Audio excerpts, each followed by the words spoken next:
ये सरासर जनता के साथ धोखा किया जा रहा है। जनता के लिए कुछ नहीं है सरकार के पास, लेकिन अपने मंत्रियों के लिए और उनके परिवारों के लिए सब मलाई बांट रहे हैं।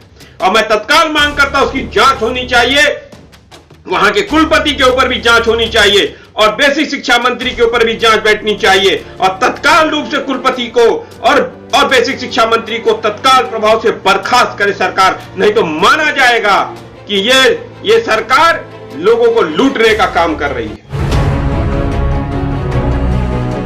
नमस्कार साथियों, जय हिंद। कैसे हैं आप लोग? मैं प्रबल प्रताप शाही, आपका साथी।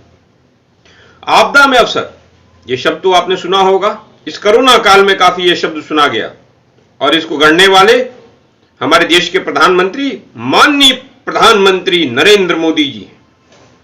उन्होंने कहा आपदा में अवसर है।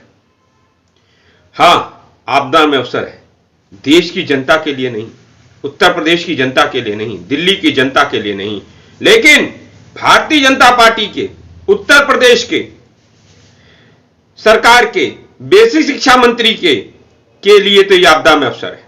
उन्होंने अपने छोटे भाई को ईडब्ल्यूएस कोटे में सिद्धार्थनगर जिले के सिद्धार्थ विश्वविद्यालय में असिस्टेंट प्रोफेसर नियुक्त करवा दिया।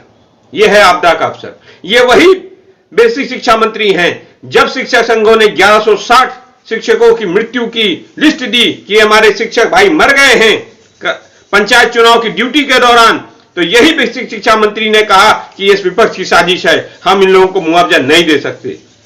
अपने भाई को तो मुआवजा नहीं, अपने भाई को तो आपने आपदा के अवसर के अंतर्गत असिस्टेंट प्रोफेसर बनवा दिया, लेकिन 1160 उत्तर प्रदेश के नागरिक जो शिक्षक थे बेसिक शिक्षा परिषद के अंतर्गत कार्य करते हुए पंचायत चुनाव के दौरान जिन्होंने जान गंवाई, उनको अभी तक कोई उनके जीवन, उनके बच्चों के जीवन के लिए, उनके परिवार के जीवन यापन के लिए कोई व्यवस्था सरकार ने नहीं की।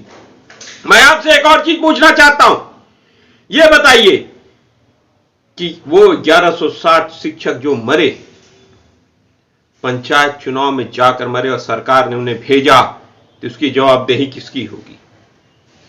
और ये बेसिक शिक्षा मंत्री कह रहे हैं कि ये सब विपक्ष की साजिश है।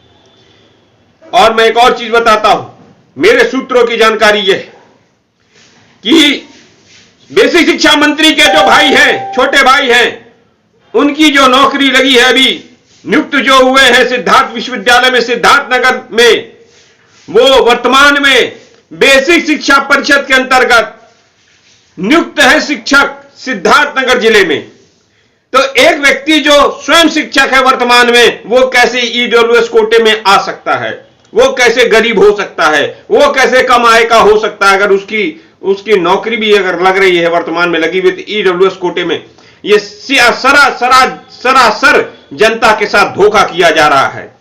जनता के लिए कुछ नहीं है सरकार के पास, लेकिन अपने मंत्रियों के लिए और उनके परिवारों के लिए सब मलाई बांट रहे हैं।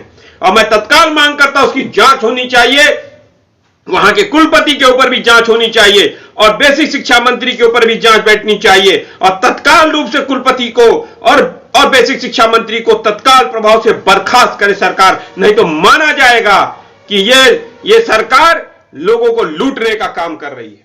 धन्यवाद साथियों।